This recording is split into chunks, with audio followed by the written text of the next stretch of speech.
Making decisions that don't reflect who you are or where you want to be? Life is busy and worry, stress, trying to keep up with the shoulds and need tos, and the constant pressure to please others just pulls you away from being you and doing you. Well, welcome to Coffee with the Universe with Lore Goldstein, a coming home to yourself. As a psychotherapist, professional psychic, spiritual teacher, influential speaker, and adventurer, we'll have fun and practical conversations around how to know and listen to the soul part of yourself. During this live call-in show, Laura will engage the real you with card pulls, share guidance from the universe, and help you let go of the past so you can make choices that reflect your greater purpose to be who you were created to be. Grab your favorite cup of joe, come sit down with Laura, and let's start the journey. Coffee with the Universe starts now. Hello, everybody, and welcome to Coffee with the Universe.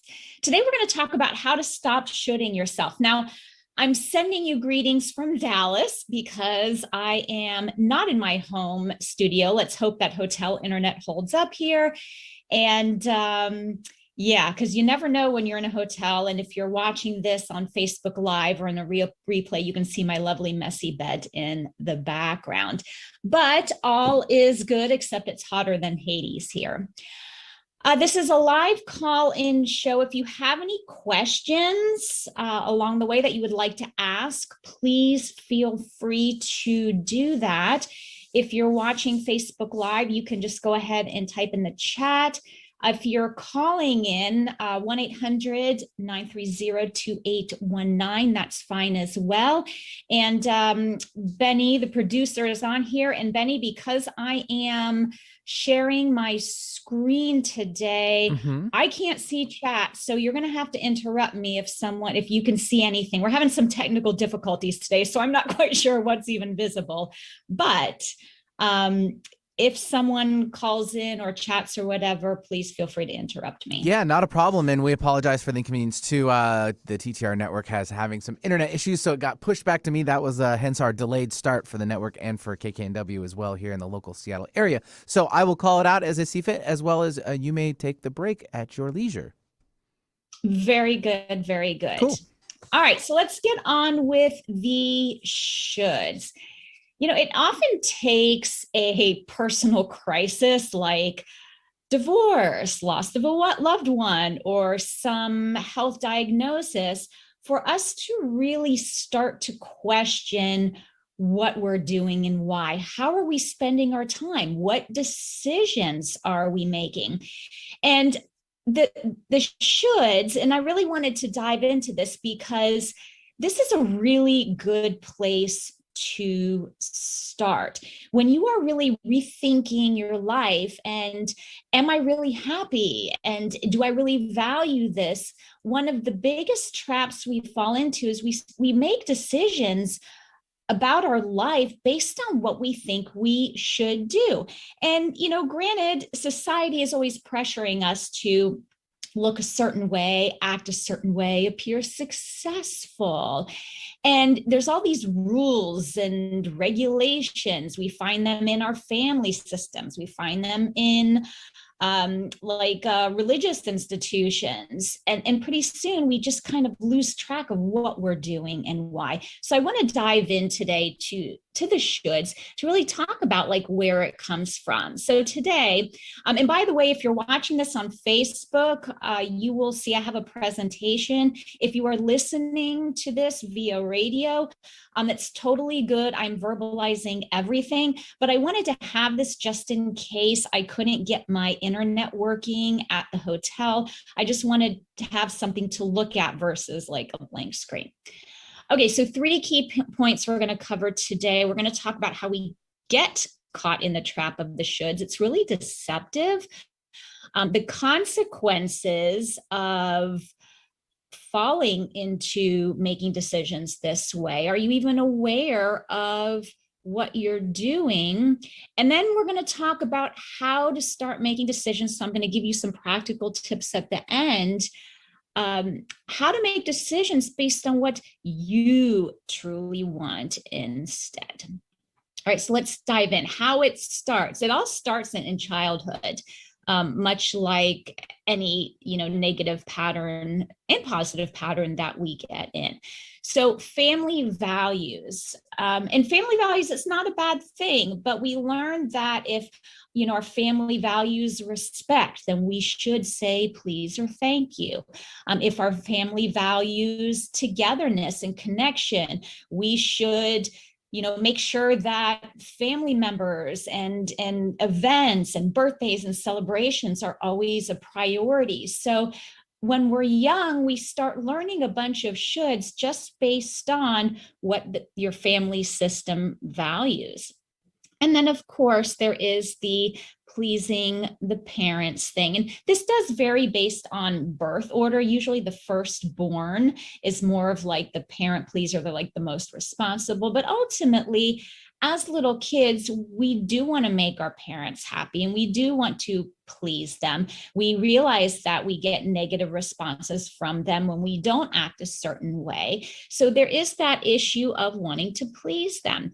And then when we get to be school aged, we want to please our teachers. So you'll notice like a little theme here of people pleasing, and we all do this to some extent. But when we really want to make others happy and elicit a certain response from them, we tend to, oh, I should act this way. And we follow suit in order to meet their approval and make other people happy. We also learn to act in a certain way to gain acceptance from peers. It's a way of fitting in. Well, I should dress a certain way. I should act a certain way. I should like a certain person. I should hang out with a particular crowd. And ultimately, we just want to try to find that sense of belonging. And if you notice, a lot of these things are external. We only do things that we feel like we, quote, should be doing in order to somehow belong and fit in it. It's like we're seeking that validation from outside of ourselves. And as we grow, we want to be seen as a good kid, a good person, a good adult, a good member of society. And in order to do that, we feel like we need to act a certain way. So it starts really young and it's really deceptive because we're taught from a very, very young age, oh, you shouldn't do that. That doesn't look good. Oh, that makes the family look bad. Oh, you shouldn't do that because you want to do well in school and you want people to think that you're smart. Oh, you shouldn't hang out with this crowd because then other people are going to think X, Y, Z. We learn at a very young age how we need to act in order to get a pleasing response from somebody. And now it continues in adulthood. And this is the funny thing, wanting to please parents. I mean, how many of you out there listening have found yourself, and I've done this too. It's like I'm 35 years old and I'm making this decision about my career and I'm thinking about what my parents will think. And I'm like, wait a second, I'm an adult. Why am I caring what my parents will think if I make this career change? But we do that even as adults. We find ourselves trying to please our parents and other people in our family, like our spouse, our kids. So we're still doing the whole people pleasing song and dance. And again, we still want to gain acceptance from our friends, from colleagues. We want to fit into our work environment. We want to be seen as successful. So what do we think we should be doing to be seen that way? Should we be in a particular job role? Should we be working overtime and adding extra hours so that others see how hardworking we are? So this whole pattern, it continues and it becomes like a habitual thing we start doing, and we give in without a second thought. It's just a pattern. So keep in mind, like as I'm going through this, not all shoulds are negative. I'm not trying to say like every time you feel like you should do something, it's a bad thing. You may want to kind of reverse your thoughts about it. Like, for example, I don't recommend going out and murdering someone. If you care about your freedom, you probably should not do that. You should also probably take care of your financial responsibilities. So there are shoulds that we really need to do in order for our own well-being and our personal safety and our personal happiness. But in that case, I just recommend you kind of reframe it. Instead of saying, I should pay my bills or I need to, how about I choose to pay my bills in order to be responsible? So when you're looking at the choices that you're making and you are looking at, should I be doing this, or I feel like I should be, if it's something that you need to continue doing because it's responsible behavior, rework that. Stop with the inner dialogue. Oh, I should pay my bills today. How about I want to pay my bills today because I'm giving and I'm circulating this positive energy, and what I give out comes back to me. So you definitely want to reframe some of that so that the shoulds are eliminated. But the shoulds that are lingering are really only the ones that aren't serving you anymore. Okay, so the shoulds do become a problem when they impose on your happiness, or when you're trying to follow them to gain acceptance, to be validated. A lot of people act and do things that they think they should be doing as a way to feel worthy. And that's when this pattern becomes incredibly unhealthy, because you are shoulding yourself in order to get that feeling of worth, of worthiness, of love, of acceptance from sources outside of you. And if you rely on other people, places, and things to fill you with that sense of joy and purpose, then you're going to be sadly disappointed, because other people, they got their own crap going on. What they're responding to you has to do with their own fears and their own filters and their own preferences. It's never really a true reflection of you. It's their perspective on your choice, but they're always running that through their own filter, their own fears. So when you are trying to seek that a validation from other people, it's really like beating your head against the wall. It's really a fruitless effort. It seems like it works, but it truly doesn't. So when you are looking at your actions and it's like, well, I should be doing this. Well, why do I feel that way? Oh, I should be, helping my neighbor with her yard sale. Why do you feel that way? And we'll talk a little bit more when we get into like the tips and tricks, but look at that. Are you just trying to please them? Are you trying to be a good neighbor?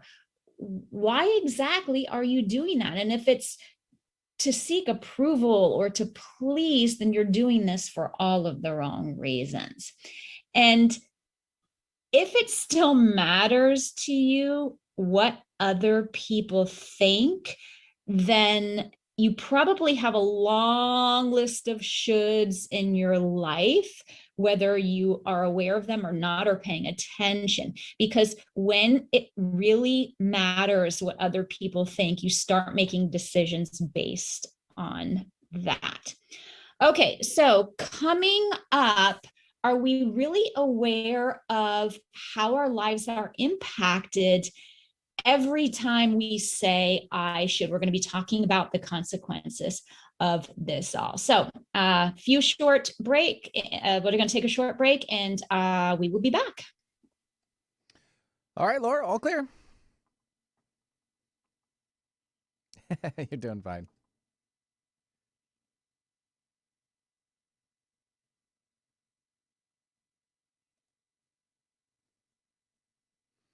So what's that?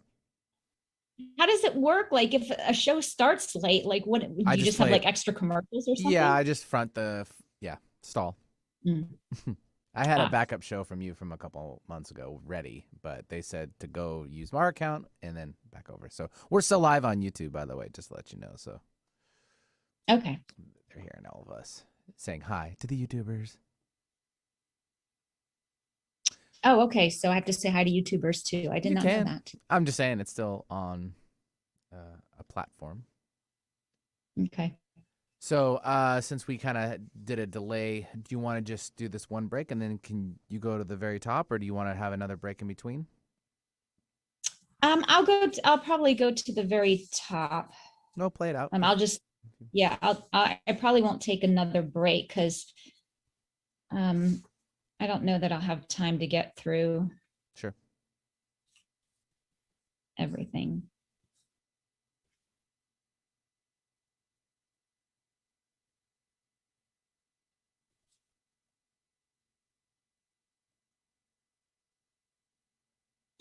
Yeah, I sent an email and I was like, hello? Yeah, believe you me, we were all. I mean, I was trying to get in too, and I didn't know what was going on either. And they started calling me here at the station and even texting me. They're like, "Pick up." I'm like, because I usually don't have that stuff on because it's so quick for me just to jump from, one show to one show. Mm-hmm. So technical stuff. Mm-hmm. Well, I'll be curious to see how this looks because I thought, maybe I'll try a slideshow. And I'm like, it'll probably work out good too, because if I'm in a hotel, because I've had like shoddy internet where it like cuts in and out and I can't do video, at least there's something there for people to look at. So Right. I'll be curious to see how like that looks. So it's being recorded, so they'll just take the recording and post it, and then I've got my camera on you with the share screen plus your little icon at the top, so it's got a little bit of a vision of you. Okay. So all right, so stand by. Here we go.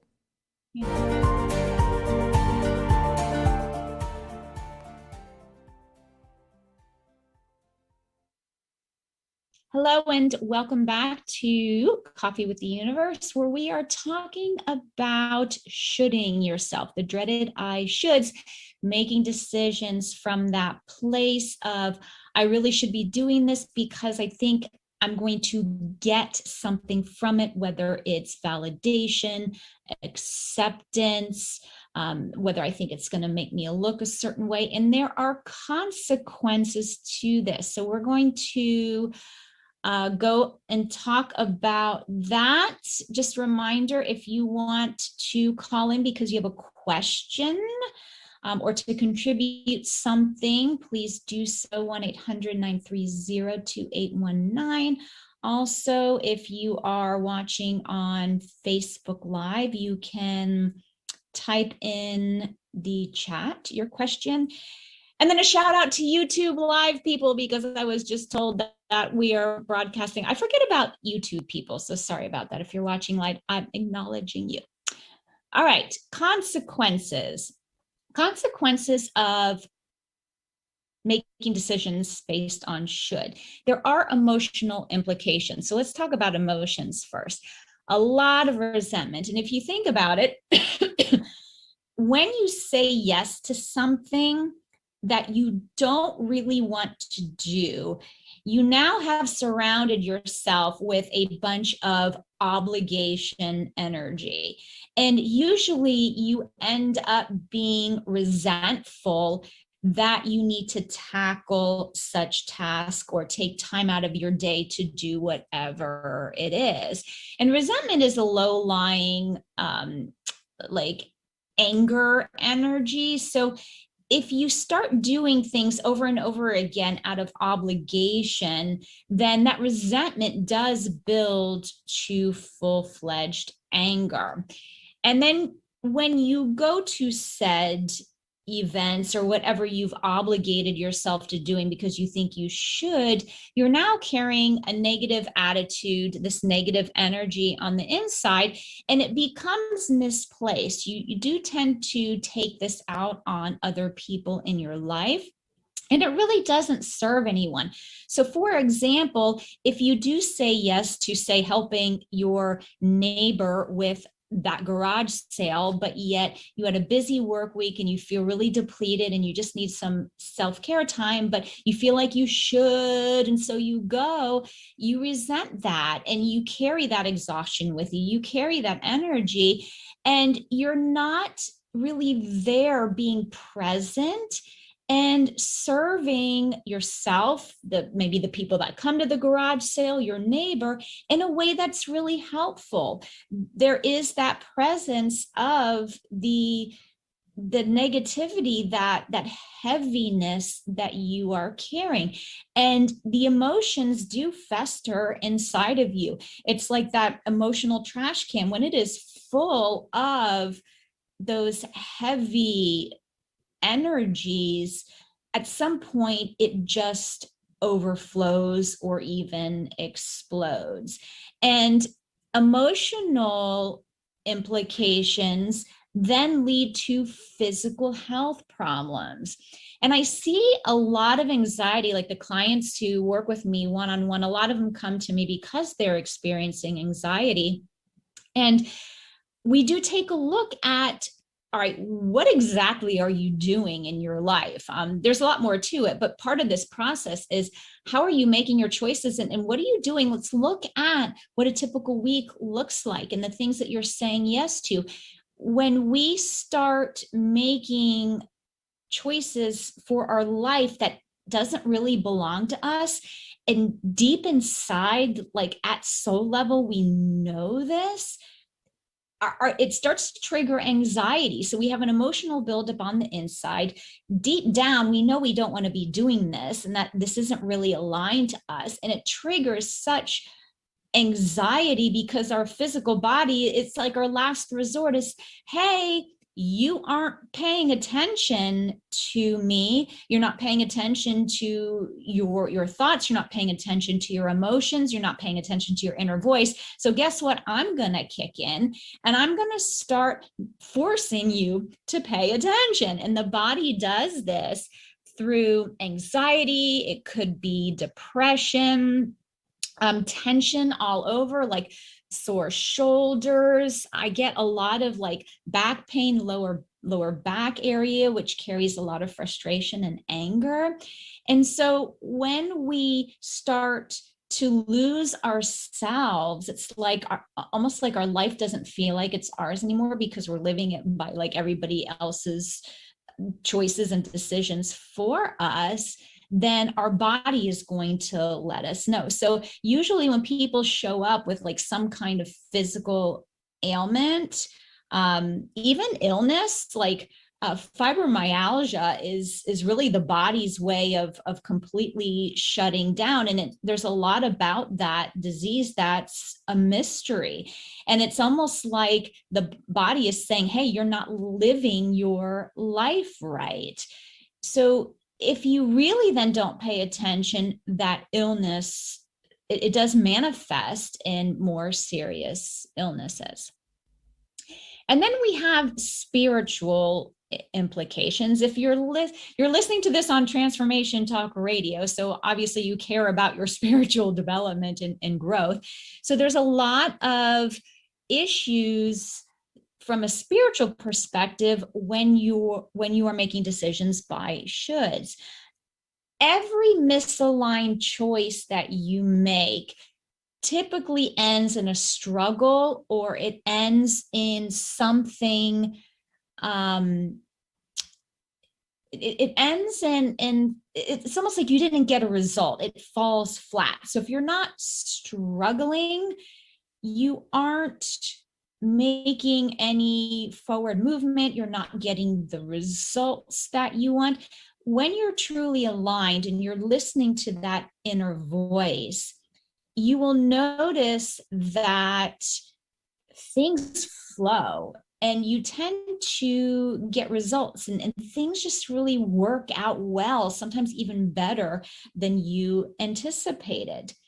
But when we're like, oh, I should be doing this and I should act a certain way and I should present myself this way, you aren't really abiding by who you truly are. And it's a struggle to do that. It's really draining. I mean, if you've ever tried to fit in somewhere to a group, and I'm sure you have, because we've had a lot of, again, childhood, school-based, maybe even college experiences, maybe even around your sexuality. You try to fit into the mainstream, and it's freaking exhausting because you are shooting yourself into showing up and being a certain way. So it always leads to struggle, or it leads to falling flat. We then have a thing called karma.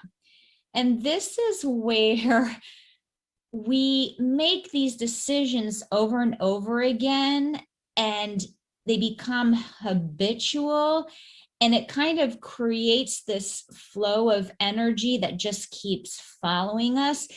And I do find sometimes that my clients, that the struggles they're experiencing today, or the shoulds that they're experiencing today, actually stemmed from a previous lifetime that is still following them, because they never really resolved this pattern. And so you find people stuck in, say, unhealthy relationships because they feel like they should be with a particular person.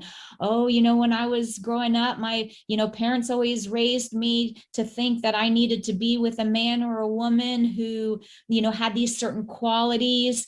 But if you don't value that, and you don't care about those qualities, and there's no shared interests, then you just keep falling into these unhealthy relationships that don't end well. And that pattern just perpetuates. It's almost like a current. So when you start, let's say you're in a river, and the river is like all of these decisions that you've made by should. Oh, I should, be with a man who is an attorney because he'll make good money, or blah, blah, blah. And you just keep making those decisions. That river just keeps flowing faster, faster, faster, of all of the shoulds that you have like brought with you. And that's kind of how karma perpetuates until you get off of that river of shoulds, until you stop your inner tube or raft or whatever the heck you're on, and you get off and say, wait, I am stopping this. I'm making different decisions. I'm going to go down this branch instead of that one. You just keep flowing down the same river, taking with you whatever you have.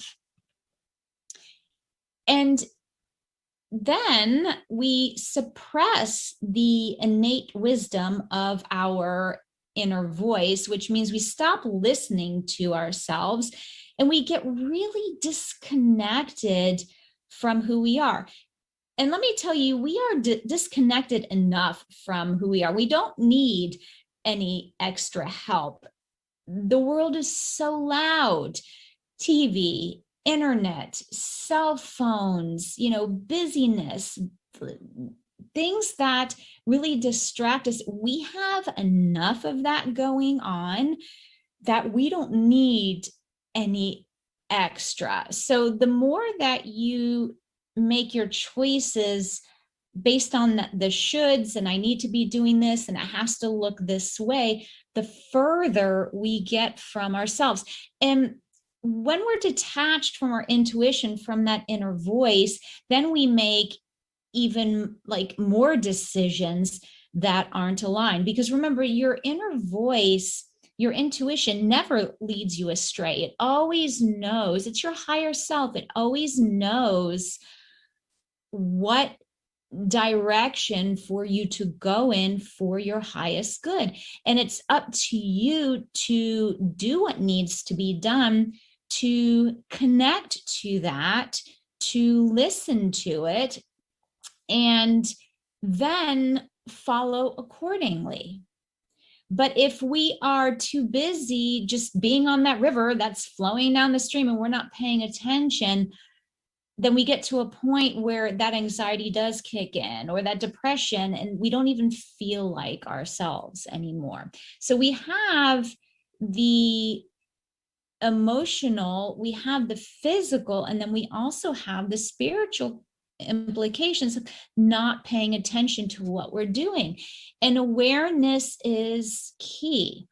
It's so important to stop and take inventory so that you're really aware of what you're doing. Okay. All right. Let's see where we're on time. Okay. I'm actually going to keep going. We got a late start today, so I'm just going to get into the next section because I want to make sure that we get through everything today.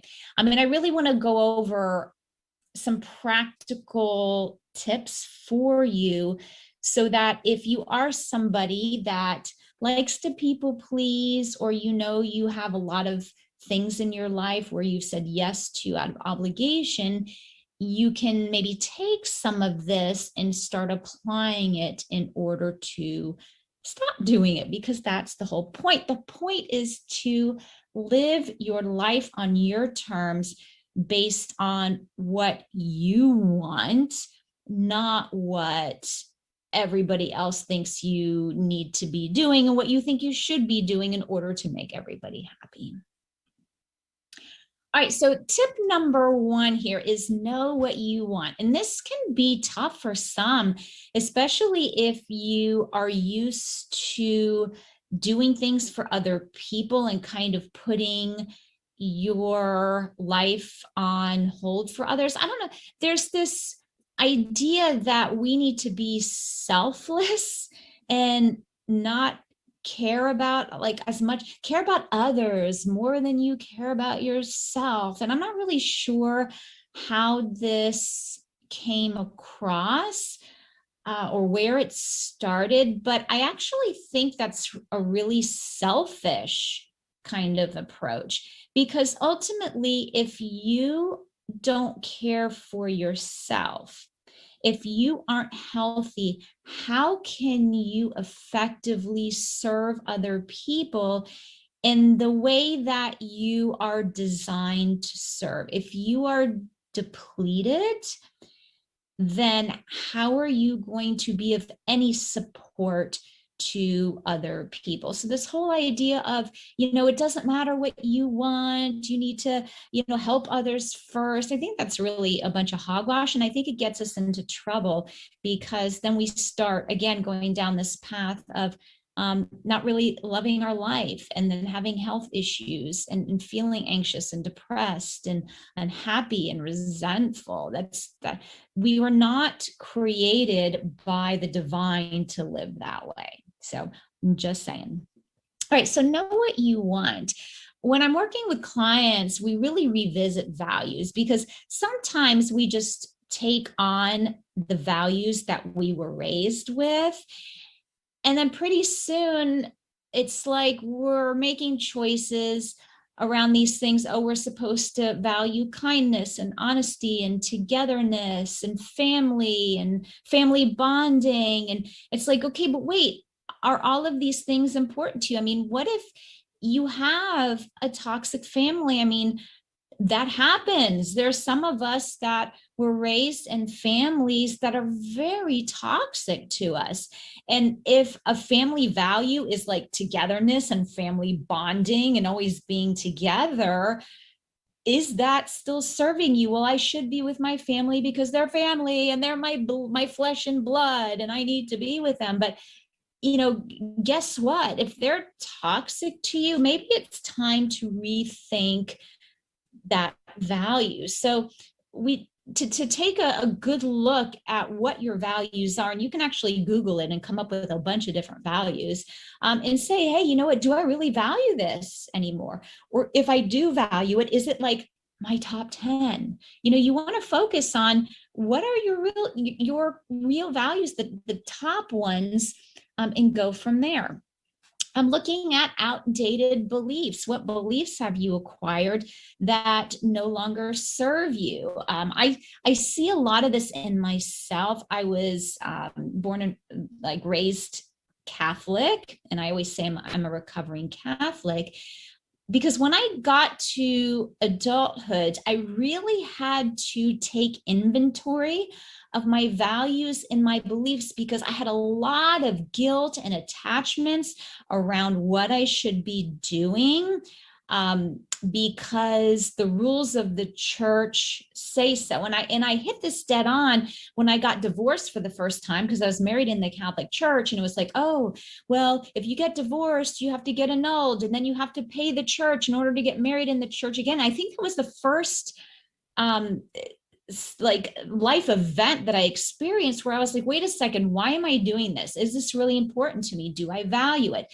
And some people do value that, and that's fine. But for me, that wasn't working anymore. And I was shooting myself, in, being in this marriage, and do I stay, and because of what the church said. It's like, wait a second, I need to do what's best for me and what is going to generate happiness for me, not based on these outdated beliefs and values that I acquired in childhood that really may not be, that aren't serving me anymore, that absolutely aren't serving me anymore.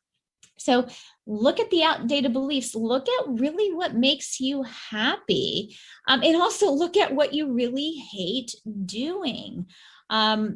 If yes, you should be financially responsible, but if say you have a business and you really hate doing finances, and in your mind, well, I choose to pay attention to my finances because I want to be responsible, maybe hire somebody, hire an accountant, hire a bookkeeper, hire somebody, because you also want to stop doing those things that you really hate doing or you really aren't good at, because then you really end up shooting yourself. Well, I should be doing this. Oh, it's Friday, and Friday's my accounting day, and I really should be on the computer. So if you can't reword what you're doing and find some sense of joy or choice in it, it's probably something that you want to delegate. So, know what you want.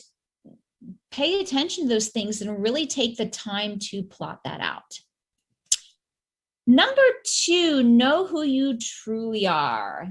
And this is at soul level versus who you think you should be. This is my favorite one. And really, because this is the bulk of the work that I do with people. It's really about knowing yourself as a spiritual being, as a soul, because here's what happens. We take our past experiences and we decide that this is who we are. Sometimes we experience positive things, like, we get a degree, or we have this accomplishment and we feel very proud, and oh, look, I'm a successful author because I published a book, so therefore I'm an author.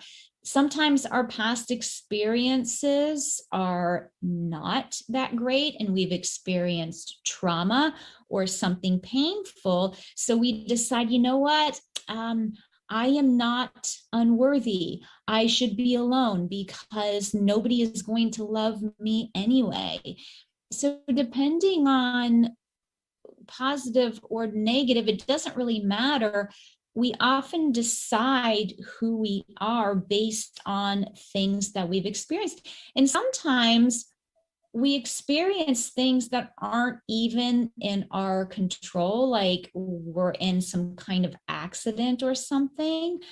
We can't control when those things happen. I mean, you think about 9/11, how, we weren't in control of any of that. But if that was part of our past experience, then we start to define ourselves like, even as a survivor. I am a survivor. And there's nothing really wrong with that, except from a much larger perspective, even being a survivor isn't who you truly are. It's not who you are as a soulful being. So you can identify with that, but I want you to really think of this as a bigger picture. Our souls are pure perfection.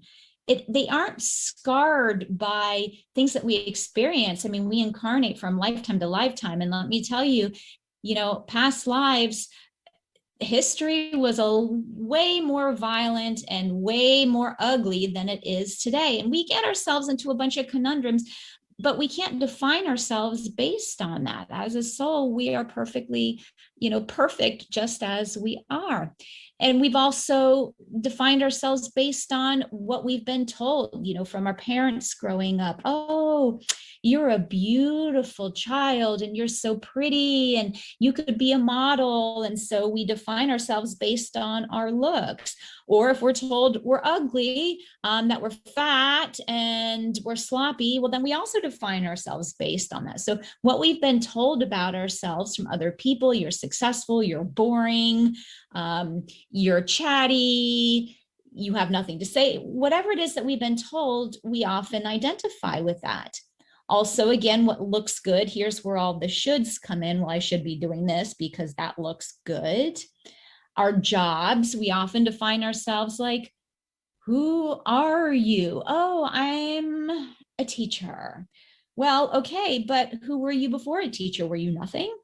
No, you were your consciousness. You were who you were at soul level. So these things, it doesn't really matter. And when you know who you truly are, when you know your divine gifts, your strengths as a soul, not like your brain-based strengths or what you happen to be good at, but when you know your soul's energies and your essence, that energetic makeup, your strengths, your gifts, your purpose, whatever you want to call it, when you know that, it's a lot easier to be aware of the decisions you're making, because now you're thinking about, is this decision aligned with who I am at soul level?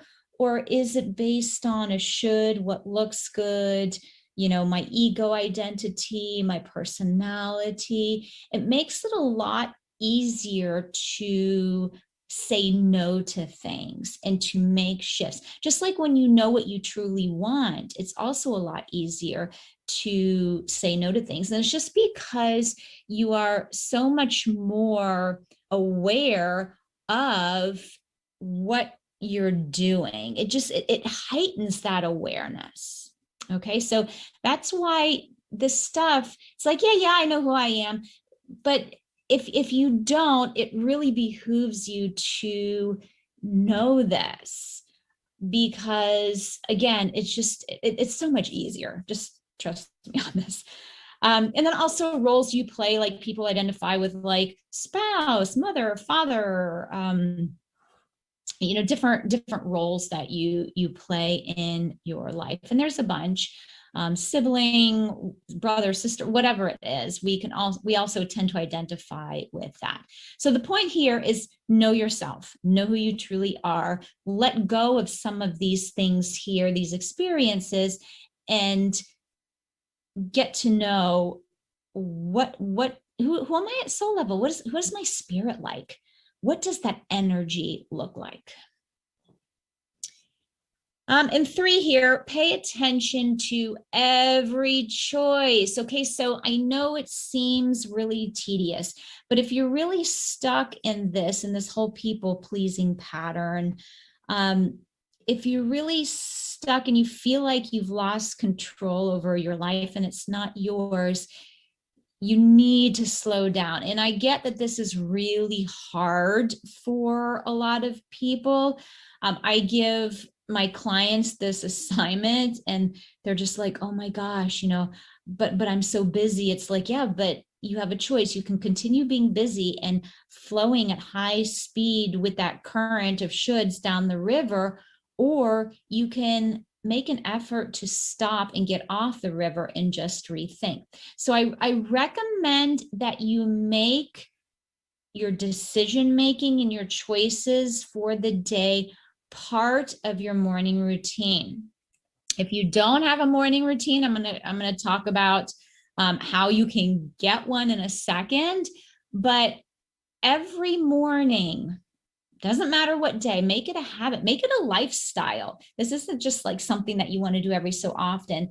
It really helps to pay attention and use a planner or journal. Right now, I'm using the Monk Manual. And actually, next month, I am having the guy who founded Monk Manual on the show, if all goes well. And I'm going to talk a little bit more about this, because this planner was designed specifically to help you be very intentional about the choices that you are making. So using a planner or a journal to document and to look at, what are my priorities? Do I value these priorities?